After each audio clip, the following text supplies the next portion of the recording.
Hey guys, we're under the van. This is the fuel pump. You got your inlet and your outlet fuel line.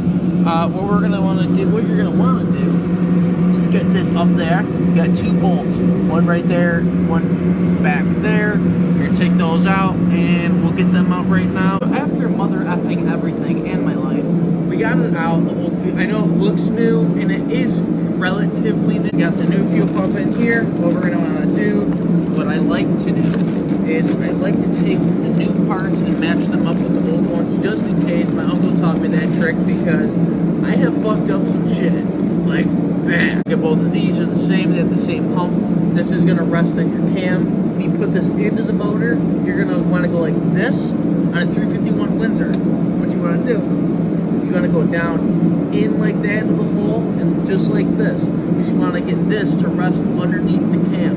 Because when this cam's turning, it's pumping this, pushing this down, pumping the fuel through it, the mechanical fuel pump. So, as you can see, both same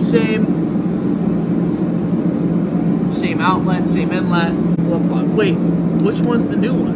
Ooh, this one. Slap some grease up on there and get that bitch up in there.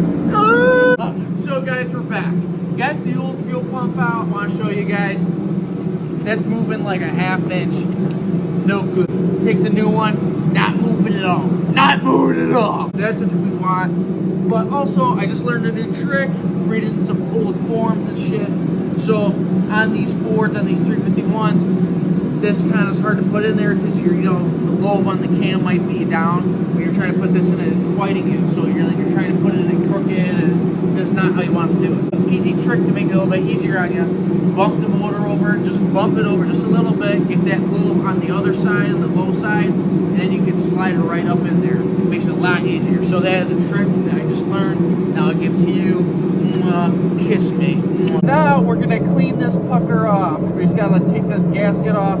This baby's really stuck on there, fighting it. Oh, there we go. You want to clean all the gasket off because you're gonna be putting a new gasket on, and you want it to stick and not leak. Because when shit leaks, you don't like it. Cameraman, why are you so close to my face? Back with Jonezy, got the fuel pump in there, as we can see, tight in there. Got the gasket up in there. Got some.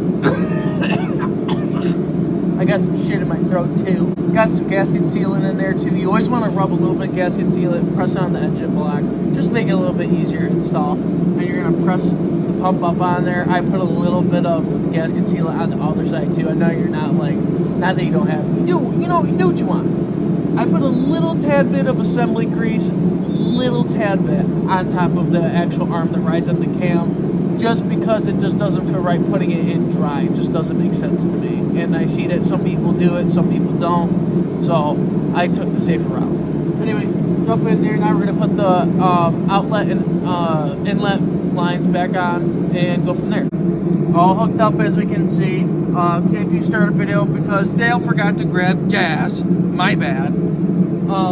So I got it all hooked up though, so tomorrow I can get gas so it gets a little bit warmer, warm it up and shit. But I trimmed some of this fuel line because it actually had a tear in it, and that would have sucked if I did all this and I was already under here and there's no gas running through and it drip on me because I love shit dripping on me.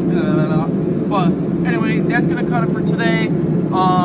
Like, comment, subscribe, do whatever you want to do. Actually, I really don't care. I'm just doing it because I love doing this.